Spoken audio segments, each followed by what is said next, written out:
Paz e bem, pessoal, tudo bem? Vamos continuar nossa leitura espiritual. Então, este é o segundo vídeo que nós estamos realizando sobre esta pequena obra aqui, pequeno texto, Morte, Minha Irmã, do Raniero Cantalamessa, frade capuchinho. Então, um livrinho bem pequeno. Estamos estudando, rezando, meditando juntos. Então, vamos dar continuidade. Hoje, o segundo vídeo, Ser para a Morte. Como dizia do ponto de vista sapiencial, as respostas da Bíblia não diferem essencialmente das respostas das sabedorias profanas. Aliás, há uma disciplina que se começa a ensinar nas universidades, a tanatologia, disciplina que estuda a atitude das diversas culturas e religiões diante da morte. Para Epicúrio e Sêneca, a morte é um falso problema. Abre aspas. Quando eu existo, diziam, não existe a morte.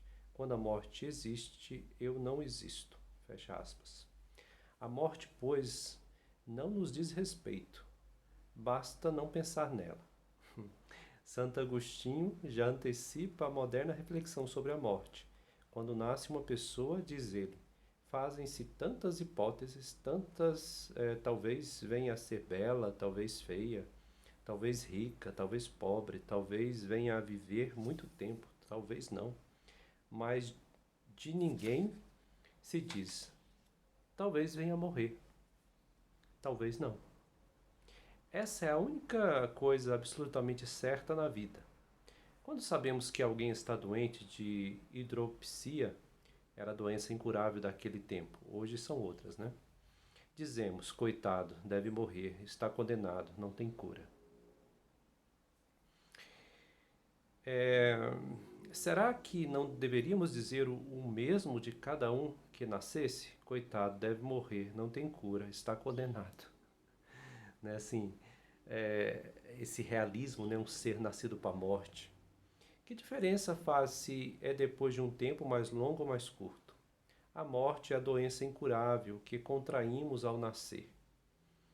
Talvez mais que uma vida mortal, a nossa é uma morte vital, um viver morrendo. Isso aqui está baseado em Santo Agostinho.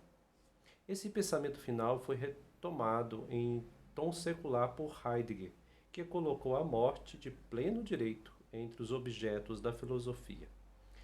Definindo a vida e o homem como um ser para a morte, faz da morte não um acidente que põe fim à vida, mas a substância da própria vida, aquilo de que é feita. Viver é morrer. O homem não pode viver sem queimar e encurtar a vida, sem morrer a cada instante. É o caso de lembrar um verso que frequentemente se lia sobre o relógio nos claustros e que se dizia sobre o passar das horas. Todas ferem, a última mata. Bom, viver para a morte significa que a morte não é apenas o fim, mas também a finalidade da vida. Nascemos para morrer, para nada mais. É a mais radical contradição diante da visão cristã que vê no homem um ser para a eternidade. Na visão cristã, a morte é o negativo entre dois positivos. Poderíamos representá-la com um sinal de menos entre dois sinais de mais. Aqui, pelo contrário, temos um positivo entre dois negativos. Não a vida, mas a morte é que tem a última palavra. O nada é a única possibilidade para o homem. Contudo, essa afirmação, a que chegou a filosofia depois de longa reflexão sobre o homem, não é nem escandalosa nem absurda. A filosofia está apenas fazendo seu papel. Mostra qual seria o destino natural do homem se alguém não viesse salvá-lo.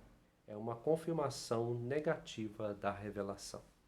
Então a morte está vendo a realidade do homem, né? Aqui a filosofia, sem a fé, vê a realidade, né? Nua e crua.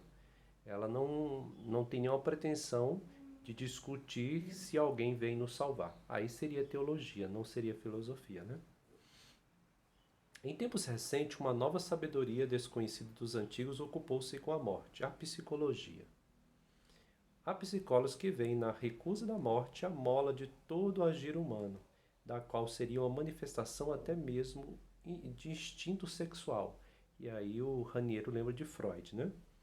Que Freud considera como a base de tudo. Mas talvez ainda sejam os poetas e nos dizeres as palavras de sabedoria mais simples e mais verdadeiras sobre a morte. Um deles descreveu a situação e o estado de espírito do homem diante do mistério da morte e de sua muda inevitabilidade. Vai dizer, né?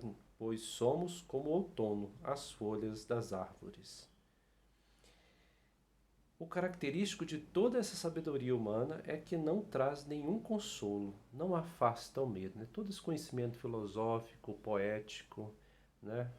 É realista, é real, mas não traz consolo, né? Traz um viver triste, né? Pois somos como no outono as folhas das árvores. Então isso não alegra, né? É como o sol de inverno que ilumina, mas não aquece nem dissolve o gelo. Quanto muito faz que nos compadeçamos de nossa sorte, situando ainda aquele sentimento de solidariedade na dor que Giovanni Pasquale considerou nos seus versos. Vai dizer: homens, paz, na estabilidade terrena é muito mistério. Fecha aspas. Aliás, tudo o que conseguimos saber da morte, por essa consideração sapiencial, ainda não é morte, mas outra coisa. É interessante de observar porque essa reflexão do Catalamesa, né, vai além, falando em morte, né, acabou de passar uma ambulância aqui, vai além né, da concepção filosófica, né? Há, há pouco morreu um jovem sacerdote amigo meu, ele vai dizer, está na mesa. Quando o professor foi levar-lhe o viático, a comunhão, né, antigamente chamado viático, né, da unção dos enfermos, e receber aí a comunhão. Quando o confessor foi levar o viático, ele compreendeu e exclamou: chegou, então minha última hora. Quando me contaram essa frase, no instante, pareceu-me intuir o sentimento de quem pronuncia estas palavras, certo que de fato é sua última hora, que dentro de poucos minutos já não estará ali. Naquele instante compreendi o abismo que há entre o falar da morte presente e o falar da morte ainda ausente. Né? Poetizar, filosofar, teorizar sobre a morte é uma coisa, a experiência da morte é outra coisa. É isso que o Raniero quer deixar, né, pra gente. Isso é óbvio, né? Só que parece que a gente esquece do óbvio. Só a morte de uma pessoa muito querida, a mãe, um pai, um irmão, um filho, consegue, pelo menos até certo ponto, tornar a morte mais presente, fazendo-nos provar um pouco do seu amargor. Quem chora a morte de uma pessoa querida chora um pouco sua própria morte. Isso é verdade, né? Pura verdade. A mãe, o pai, né, que perde um filho que perde a mãe, sabe disso, né? Perdeu uma parte de si próprio. Relembrando a morte de sua mãe, Agostinho confessou: eu a chorei e por ela chorei, por mim chorei, chorando minha sorte.